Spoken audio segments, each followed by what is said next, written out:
सुनहरी धूप धूल भरे गांव के चौक को नहला रही है। लंबी छायाएं पड़ रही हैं क्योंकि ग्रामीण इकट्ठा हो रहे हैं। उनकी फुसफुसाहट हवा में भर रही है। एक बड़े पेड़ के नीचे फकीर फटे पुराने कपड़ों में शांत अपने जादुई सितार के साथ बैठा है, जो एक रहस्यमय चमक बिखेर रहा है। एक बच्चा फकीर के पास आता है, फल का एक टुकड़ा पेश करता है। उसका छोटा हाथ मासूमियत से बढ़ा हुआ है। फकीर मुस्कुराता है। उसकी आंखें गहरी समझ को दर्शाती हैं, क्योंकि वह विनम्र भेंट स्वीकार करता है। भव्य शाही दरबार प्रकाश और सजावट से जगमगाता है, जो विलासितापूर्ण शक्ति का दृश्य है। राजा शक्तिशाली और अभिमानी अपने सिंहासन पर बैठा है। उसके होठों पर एक अजीब जानकार मुस्कान खेल रही है।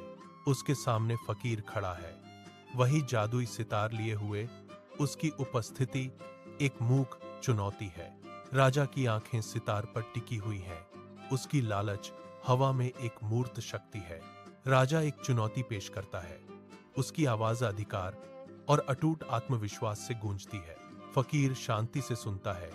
एक रहस्यमय शांति उसके हर हरकत को ढंक लेती है। जिज्ञासु दरबारी उसे देखते हैं। राजा की आंखों में एक अजीब सी चमक के साथ शाही दरबार में एक तनावपूर्ण खामोशी छा जाती है।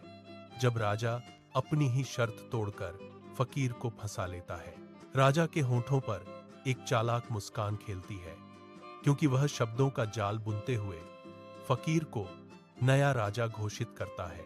फकीर अविचलित होकर अपना सितार राजा के हाथों में रखता है।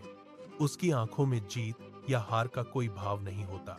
फकीर एक विचित्र गरिमा के साथ बाहर निकल जाता है, राजा को अकेला छोड़ देता है। उसकी पिछली संतुष्टि की जगह एक खोखली शून्यता आ जाती है।